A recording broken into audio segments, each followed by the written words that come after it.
Trump's plan has been reduced to 19 points. In the coming days, the plan will be further refined. Kyiv emphasizes that the final decision will be made by the two leaders, Zelensky and Trump. The Kremlin has also rejected the peace plan proposed by Europe. The document presented by European representatives does not reflect the real conditions necessary for achieving a sustainable settlement. The Belarusian leader made an absurd statement about the war in Ukraine. We'll put an end to this drawn-out mess, I think, in the near future. In Ukraine, it couldn't get any worse. The Russian economy is bursting at the seams. Since the special military operation began, price increases are no longer temporary. They have become the norm. Russian drones have flown into Moldova and Romania. Putin's squad is back in action. Putin's grannies have issued threats. The chain will be hidden. First, it will be you, Ukraine, who will be next in line afterwards. The European Union and then the American contestants. The war won't end soon. There will be no peace plan without Europe's approval. Ukrainian interests are European interests, and we want to ensure they are upheld together.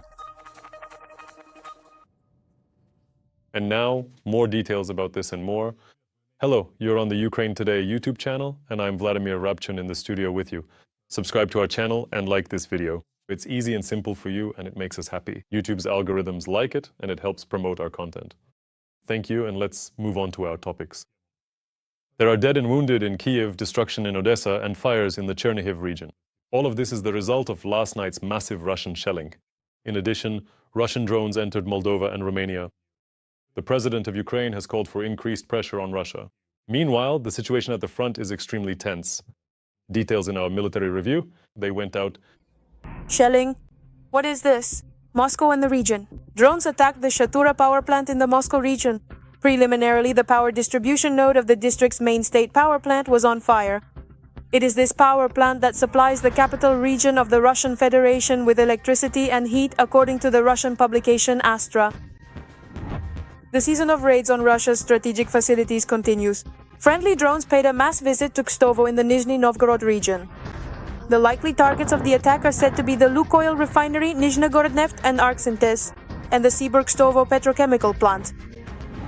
Ukrainian defenders are also successfully hunting the enemy in the Pokrovsk direction. During the attack by USSR fighters on enemy positions, the adversary was either eliminated or taken prisoner. 3 wounded servicemen from an adjacent unit were also evacuated with the help of the NRC. Over the past week, more than 400 Russian occupiers have been destroyed directly in Pokrovsk itself. Clearing operation in the central part of Pokrovsk was reported by the air assault forces. The Russians were removed from the area of the railway station, the Pokrovsk Pedagogical College and Soborny Square. This made it possible to block the routes of the occupation army and amass forces there. In addition, search and strike operations are being carried out to eliminate small assault groups of Russian occupiers who have entrenched themselves in the urban areas of this settlement. The main fighting is taking place in the area of the high-rise buildings, which are being held by Ukrainian defense forces. At the moment, the enemy is unsuccessfully trying to cross into the northern part of Pokrovsk via the railway and is suffering heavy losses. The occupiers have also been blocked on another hot front, the Kupiansk direction. Currently, the supply of the occupying army's units in Kupiansk is being carried out using heavy drones. In addition, it was possible to completely block the further advance of the occupying forces toward the key railway station Kupiansk-Uzlovaya.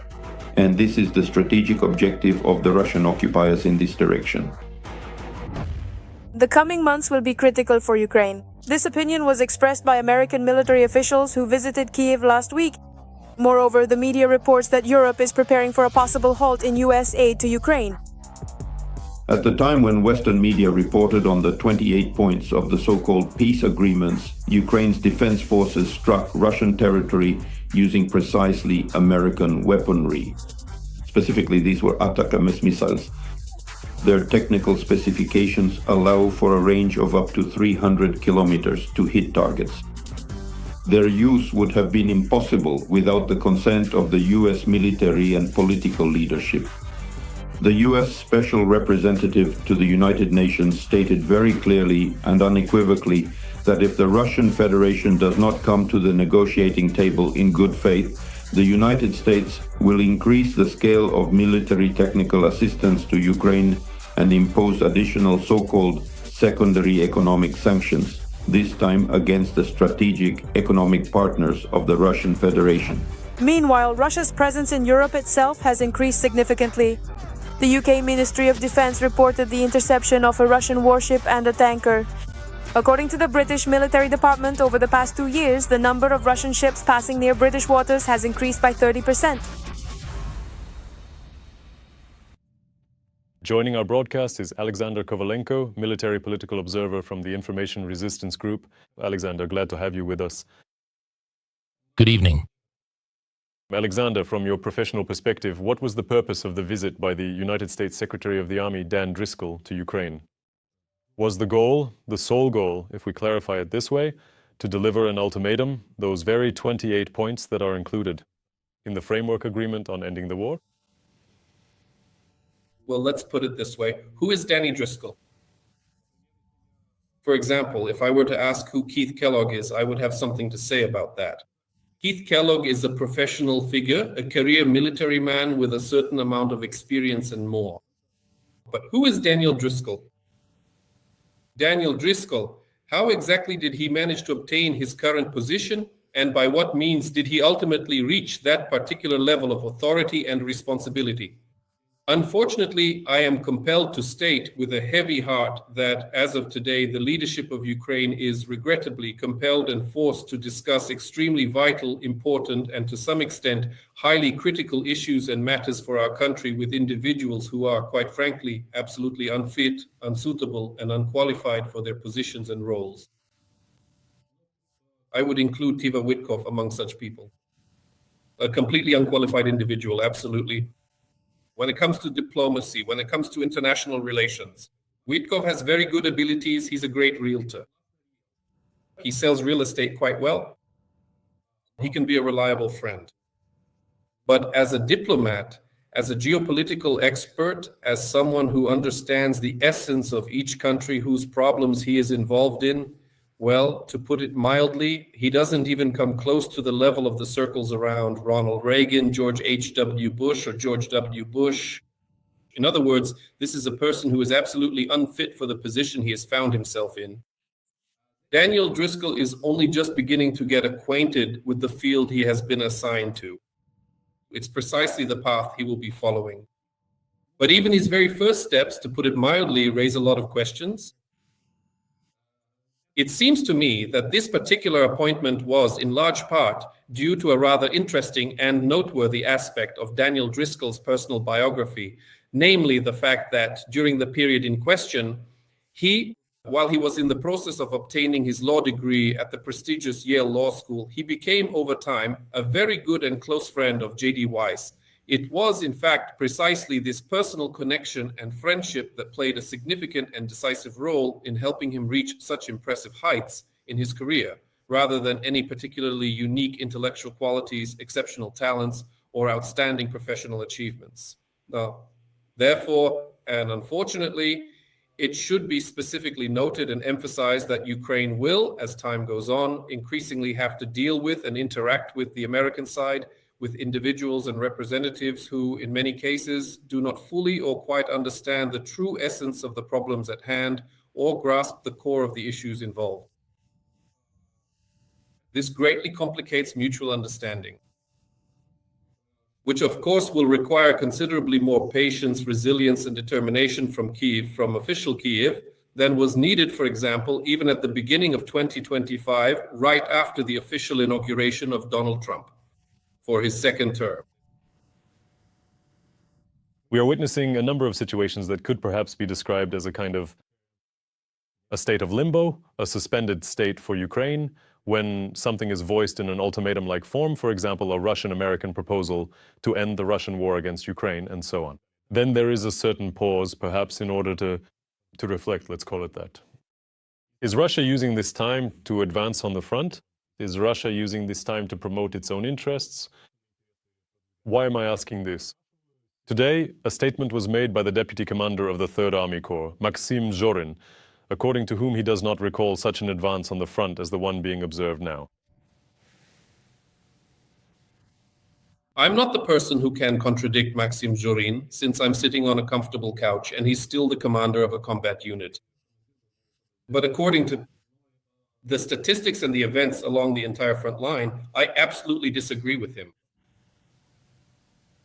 Such advances happened in the summer, and even more so in the summer of this year. So as of today, no, I do not agree with that statement. People can judge my words however they like, but I'm ready to back up what I say with numbers, with analytics.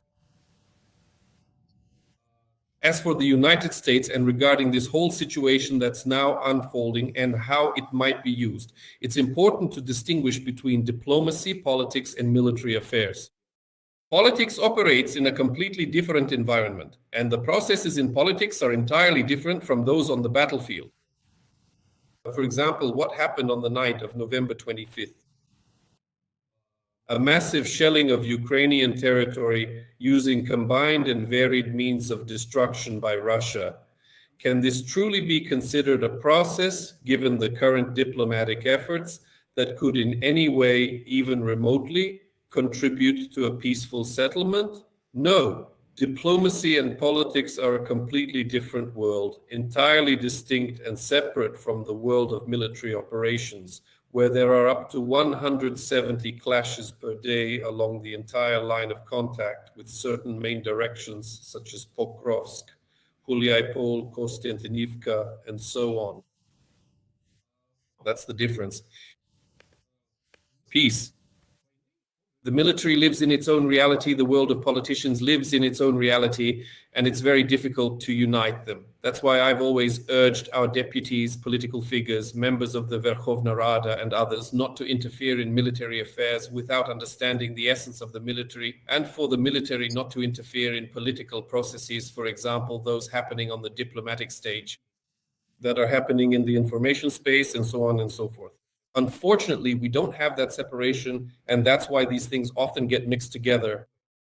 Nevertheless, it should be noted that the processes of this new wave of peacemaking activity by the White House and the discussions from Geneva to Abu Dhabi in no way affect the processes taking place, whether it's the clashes on the front line or in the rear areas regarding the issues of terror and genocide of the Ukrainian population by Russian occupiers.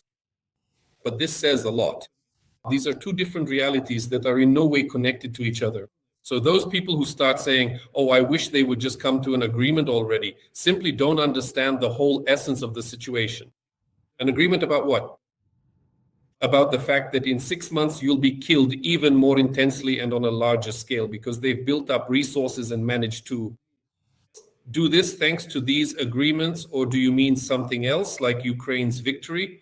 But Ukraine's victory is only possible by defending its constitutional rights to sovereignty, which Russia has been violating since 2014.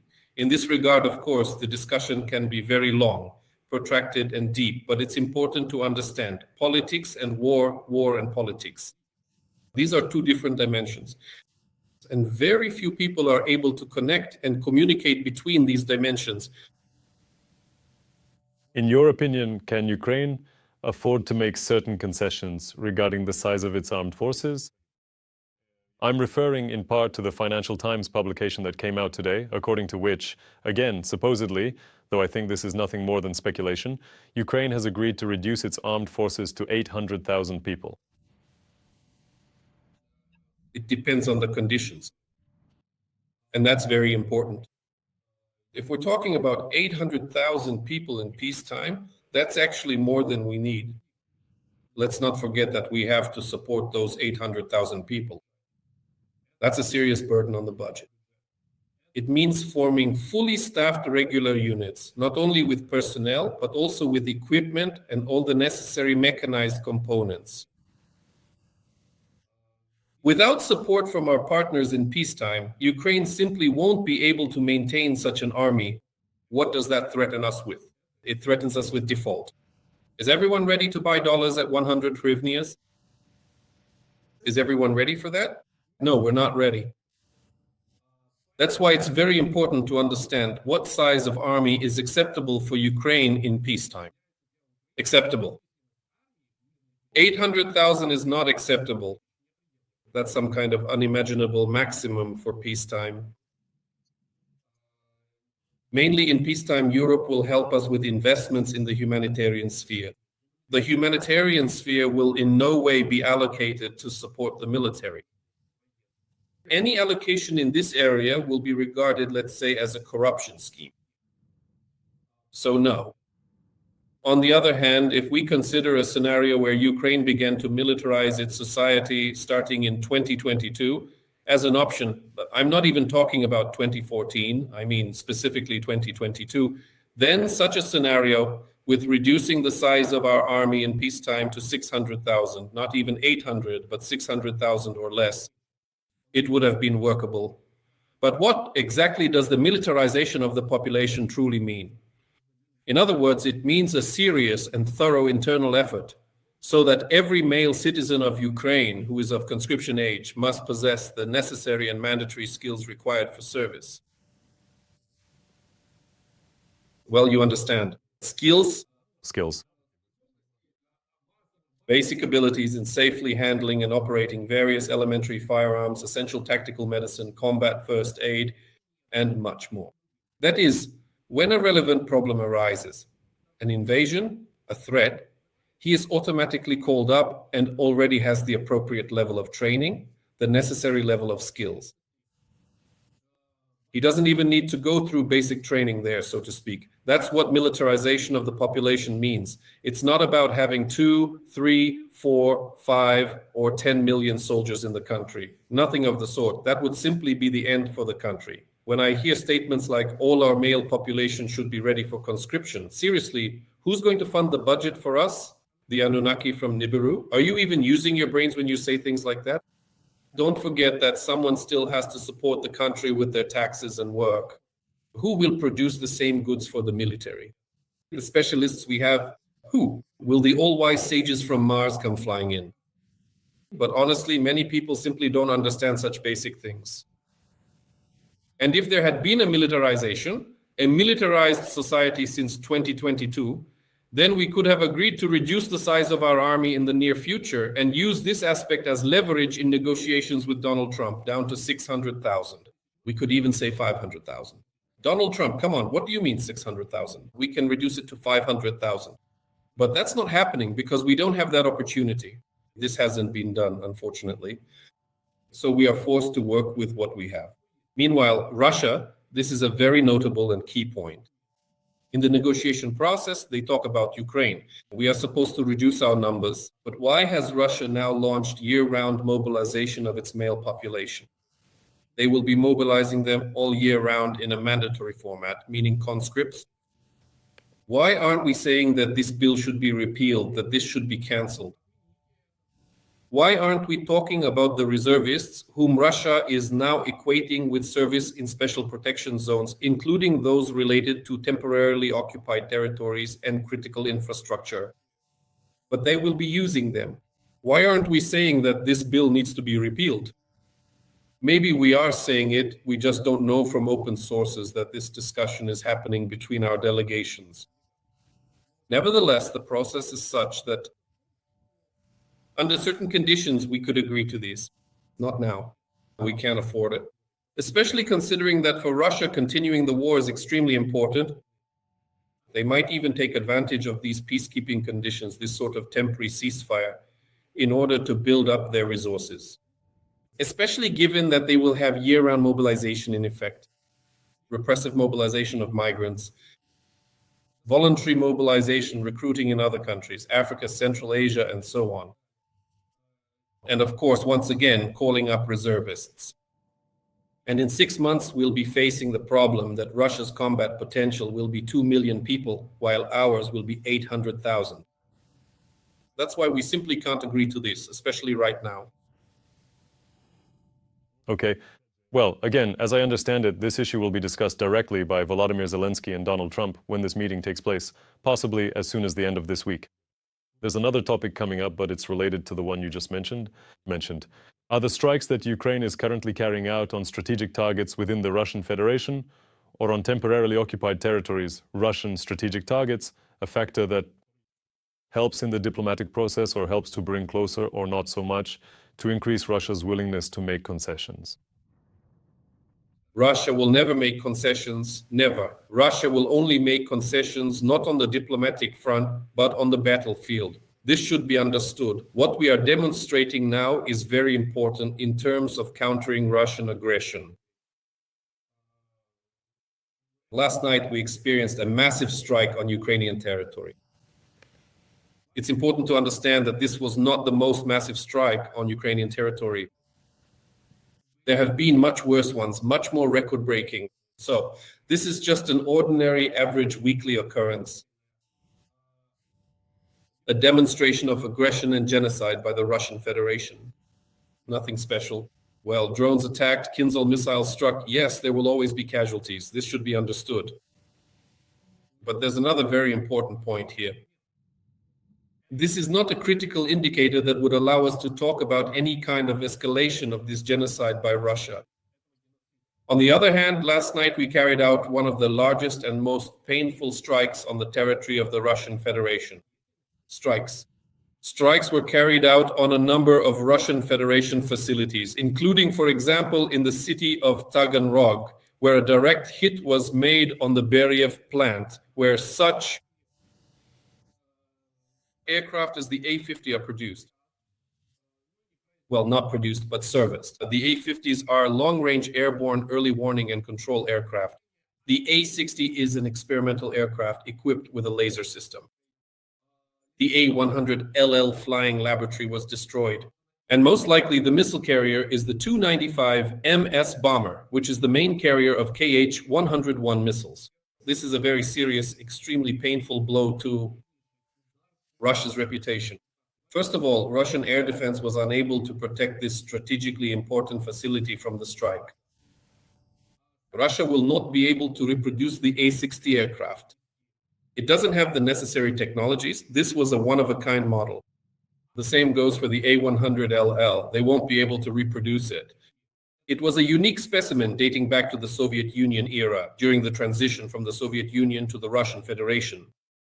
And as for the Tu-95MS, well, the 95MS is also an aircraft that Russia no longer produces today. Today, 3 aircraft were destroyed at this plant. These are unique aircraft that Russia will not be able to restore. People are trying to estimate their value at $200 million, $300 million. But how can you put a price on something you can't produce? This is an irreplaceable loss. Each of these units is an invaluable loss for the Russian technological complex, for the very foundation of its technological capabilities. And Ukraine is practically carrying out these strikes daily and regularly. Another very important aspect is that during this large-scale raid, we witnessed Russian air defense systems immediately after launch, for some strange and inexplicable reason, striking Russian residential buildings and neighborhoods. Yes, and what is this an example of? It's an example of the lack of technical control over the surface-to-air missiles produced in Russia today. They are being produced so quickly in order to suppress or somehow counter our raids that they simply don't even undergo checks for accuracy, guidance systems, engines, power units, the integrity of the body, and many other things. In most cases, the missiles simply go off course and hit civilian targets. This is a vivid example of how Russia has now lost the ability to carry out a very important technological component in missile production, technical control. And they are producing more and more defective products. Defective products that strike Ukrainian territory and deviate from their targets by 50, 100, 150 meters or even more. Defective products that are unable to shoot down Ukrainian drones in Russian airspace. That says a lot. We are raising the stakes now. Previously, we raised the stakes by destroying Russian air defense systems in the temporarily occupied territories and sometimes on the territory of the Russian Federation, and they had to substitute with whatever they had available. But now we are saying that even for the air defense systems they don't have enough missiles And not just any missiles, the missiles they are producing, they don't even test them for reliability. As a result, these missiles end up flying at the Russians themselves. And sometimes they can even hit airplanes that are flying through Russian airspace, civilian airplanes. Russia is a territory, a zone of hostilities.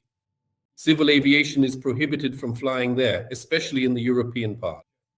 For up to 2,000 kilometers deep into Russian Federation territory, Russian aviation simply cannot take to the air right now.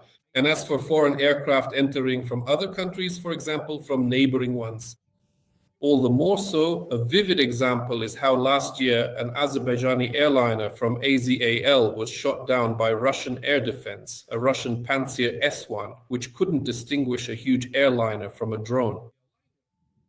Well, this is a vivid example of the current state of Russian air defense, the level of its degradation. On the one hand, of course, this is an advantage for us. This way we can strike more Russian targets. As for civilian aircraft from other countries in Russian airspace, well, that's a risk zone. It's Russian roulette, and not the kind with just one bullet in the chamber, but 5. Yeah, right. Yes. I'm talking to you while looking at the satellite images that Madhyar published. These are exactly the satellite images of what happened in Taganrog, which confirm the destruction of several Russian aircraft nearby. I hope that in the near future, more and more of these satellite images will appear. We're keeping an eye on how things develop. Alexander, thank you very much. Alexander Kovalenko, military and political analyst from the Information Resistance Group, joined our broadcast. Thank you. All the best. See you next time. Every voice matters. Join our community, support independent journalism and help us bring you the truth from Ukraine. Become a member of Ukraine Today. Join us now.